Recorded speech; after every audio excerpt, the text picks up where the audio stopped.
കൊടും ചൂടിനുമേതെ കള്ളക്കടൽ പ്രതിഭാസവും കേരളത്തെ വലയ്ക്കുന്നു. 1.5 മാസത്തിലധികമായി തീരദേശത്ത് തുടരുന്ന ആശങ്ക ഇപ്പോഴും ഒഴിഞ്ഞുപോയിട്ടില്ല. വറുതിക്കുമീതെയുള്ള നെഞ്ചെടുപ്പ് ഇന്നും തുടരുകയാണ്. ഉയർന്ന തിരമാലകൾ തെക്കൻ തീരങ്ങളിൽ വലിയ വില്ലനായി. കലിതുള്ളി വരുന്ന തിരമാലയ്ക്ക് മുന്നിൽ നിസ്സഹായരാകുന്നു തീരദേശവാസികൾ.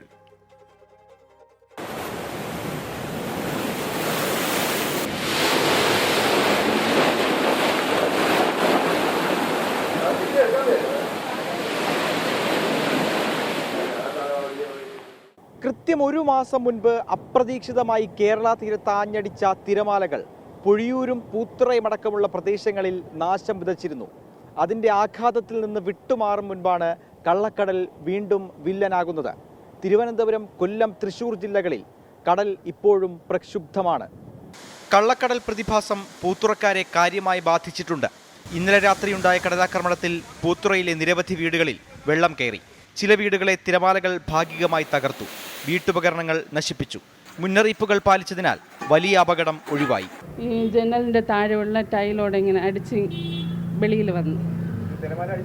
പുറത്ത് വന്നതാ, റോഡ് വരെ പോയായിരുന്നു. ഇനിയിപ്പോൾ സാധനങ്ങൾ ആർക്കെങ്കിലും വീട്ടിൽ ഏൽപ്പിക്കണം. ഏൽപ്പിച്ചിട്ട് പിന്നെ എന്താണെന്ന് ചെയ്യണം. വേറെ വീടൊന്നും ഇല്ല. നമ്മൾ വീട് പണി നടന്നിട്ടിരിക്കുകയാണ്. വീടുകളിൽ മാത്രമല്ല വെള്ളം കയറിയത്. വീട് കടന്ന് തിരമാല തീരദേശ റോഡിലേക്കും അടിച്ചു. കല്ലും മണ്ണും നിറഞ്ഞ റോഡിലൂടെ ഗതാഗതം ദുസ്സഹമായി.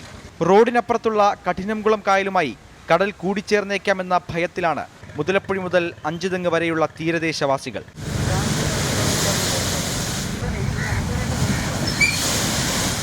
കൊല്ലം, മുണ്ടയ്ക്കൽ, വെടിക്കുന്ന്, ഇരവിപുരം, ആലപ്പാട് തുടങ്ങിയ ഇടങ്ങളിലും കടൽക്ഷോഭം രൂക്ഷമായി.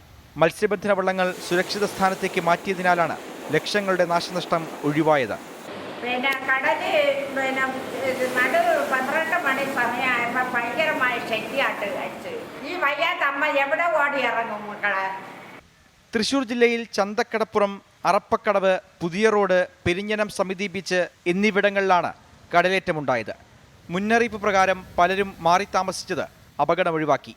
അതേസമയം കേരളത്തിന്റെ തെക്കൻ തീരത്ത് ഇന്ന് അതിതീവ്ര തിരമാലകൾക്ക് സാധ്യതയുണ്ടെന്ന് കേന്ദ്ര സമുദ്രസ്ഥിതി പഠന ഗവേഷണ കേന്ദ്രം അറിയിച്ചു.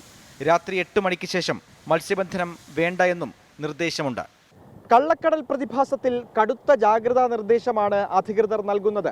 തെക്കൻ കേരള തീരത്ത് ഇന്ന് ഓറഞ്ച് അലർട്ട് പ്രഖ്യാപിച്ചിട്ടുണ്ട്. സുരക്ഷാ മുന്നറിയിപ്പുകൾ കർശനമായി പാലിക്കേണ്ടത് ജനങ്ങളുടെ ഉത്തരവാദിത്തമാണ്. അതേസമയം തങ്ങളുടെ വീടും സാധനങ്ങളും എപ്പോൾ വേണമെങ്കിലും കടലെടുക്കാമെന്ന ആശങ്കയിൽ കഴിയുന്നവർക്ക് എന്താണ് പരിഹാരമാർഗമെന്നതിൽ സർക്കാർ അടിയന്തരമായി ചർച്ചകൾ നടത്തേണ്ടതും അത്യാവശ്യമാണ്. അഖിൽ ഷാ അൻസാർ, 24 തിരുവനന്തപുരം. പൊതുജനം കഴുതയല്ല സാർ. എൻ സുദർശൻ്റെ ഒരു യൂട്യൂബ് സന്ദേശം അദ്ദേഹം പറയുന്നത്, ഈ നാശം വിതയ്ക്കുന്ന ചാനലുകൾ എന്ന് നയിച്ചു പോകുന്നോ അന്നേ കേരളം രക്ഷപ്പെടും. കാരണം ചാനലുകളൊന്നുമില്ലാത്ത കാലത്താണ് കേരളം മതസൗഹാർദ്ദത്തിൽ കഴിഞ്ഞത്. സുദർശനൻ, എന്തായാലും താങ്കളുടെ അഭിപ്രായം താങ്കളുടെ മാത്രമായിരിക്കട്ടെ എന്നാണ് എൻ്റെ വിശ്വാസം. കാരണം നമുക്ക് ജനകീയമായ പ്രതികരണ വേദിയാണ് ചാനലുകൾ എന്ന് പറയുന്നത്. ജനാധിപത്യത്തിൻ്റെ തൂണും കൂടിയാണ്. അപ്പോൾ ഈ പല കാര്യങ്ങളും നമ്മുടെ നാട്ടിൽ സംഭവിക്കാത്തത് ഇങ്ങനെ ചാനലുകൾ കണ്ണും കാതും തുറന്നു വെച്ചിരിക്കുന്നതുകൊണ്ടാണ് എന്നുകൂടി നമ്മുടെ പ്രിയപ്പെട്ട സുദർശനെ മനസ്സിലാക്കണം. കള്ളക്കടൽ പ്രതിഭാസത്തിൽ പല വീടുകളും ഭാഗികമായി തകർന്നുപോയി. വരും ദിവസങ്ങളിൽ എന്ത് സംഭവിക്കുമെന്ന ആശങ്കയിലാണ് തീരപ്രദേശവാസികൾ. കാണാം നമുക്ക് അവരുടെ ചില പ്രതികരണങ്ങൾ. സ്ഥിരമായിട്ടെന്ന് വെച്ചിരുന്ന ഈ വേലിയേറ്റം വരുമ്പോൾ മാത്രമേ ഉള്ളൂ. ഇപ്പം സ്ഥിരമായിട്ട് അങ്ങനെ ഇല്ല. പക്ഷേ ഈ ഹാർബറിൻ്റെ മുട്ട് വന്നതിന് ശേഷമാണ് ഈ പ്രദേശത്തൊക്കെ ഇങ്ങനെ വീടുകൾ നഷ്ടപ്പെടാൻ തുടങ്ങിയത്. തീരദേശ മേഖലയിൽ ഒരുപാട് പദ്ധതികളുള്ളതാണ്. ഈ ആളുകളെ സംരക്ഷിക്കാനുള്ള സംവിധാനങ്ങളും പോലും ചെയ്തിട്ടില്ല. എന്തെങ്കിലും സംഭവിച്ചാൽ വരുന്ന ഉദ്യോഗസ്ഥരുടെ ഭാഗത്തുനിന്ന് ഒരുപാട് മിസ്റ്റേക്കുകളുണ്ട്.